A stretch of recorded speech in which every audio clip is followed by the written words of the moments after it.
Good morning mga kasenso. Ayan, nakagigising lang natin na mamaga pa po yung ating mata. Dahil galing po tayo sa mga nilalakad natin. May mga appointment po tayo, may mga meeting. So minsan gabi na tayo umuwi. Tsaka puyat pa po tayo sa paperworks. Ngayon po ay nasa 6:30 na ng umaga. Magpupurga po tayo ng ating saw. Ito po ngayon po ay October 22. Dapat kahapon po yung purga niyan dahil nga po nagmamadali tayo. Hindi na po natin ito nabigyan. So pwede naman tayo magbigay ng purga ngayon. At ang gamit po namin na pang purga, pepe dewormer po. Minsan ang gamit namin kapag ang inahin po ay nakikisama ay Genvet naman na gawa ng Unibet. Injectable po yon. Pero ngayon dahil nga ito ay medyo maselan yung kanya pagbubuntis dahil matapang, bibigyan natin ng pepe dewormer. Pero kapag wala ka namang gagawin sa kanya, mabait po ito. Ayan, tahimik lang.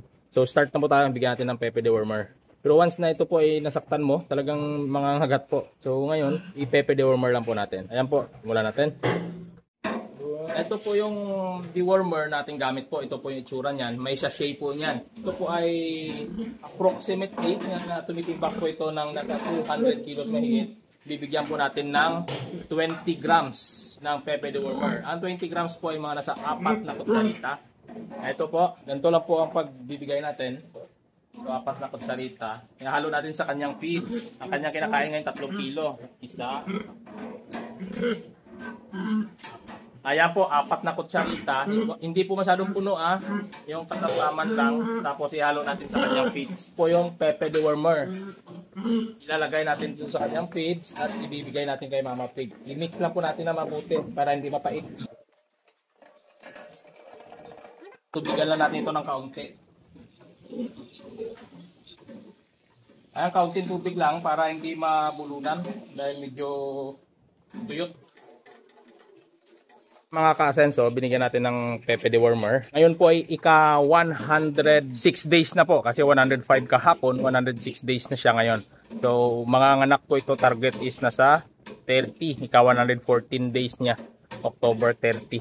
Ayan po, pagka nanganak naman siya, ito na po yung ating program.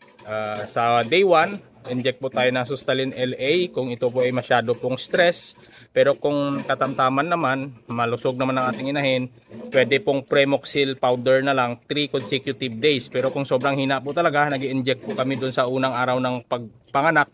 Right after na mga anak po, nag-i-inject na po ako. Tapos, nagbibigay pa rin po ako ng Premoxil para mapalo up. Tapos, pagdating ng day 3, Super 4 ang in-inject sa nanay at sa mga biik naman ay Getran Premium. Ayan po, ayan lang po yung program namin dito. Ayan, pwede nyo po i-screenshot yan. Yan, tutok natin.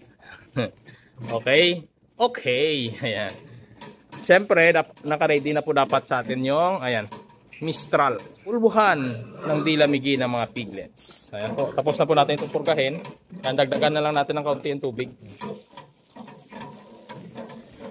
Ayan po, makikita po ninyo, ang laki na po ng dede.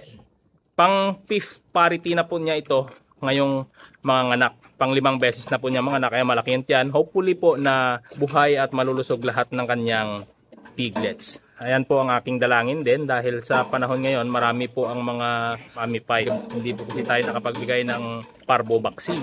So kailangan natin mataimtim na panalangin na maging okay po ang lahat. Tumaas sa 10, masaya na po tayo. Sulit na po yung pagod natin. Ayan po, ang laki na po ng dede niya sa 106 days. So abangan po natin ito. Possible itong mga anak ng 110 days pataas. Kasi -5, +5 lang po yan. Nakapurga na po ito ng pepe dewormer. Ayan po ang matagal na po namin ginagamit. Ang kagandahan po sa pepe dewormer, mayroon na po itong Libamisol with ivermectin na po.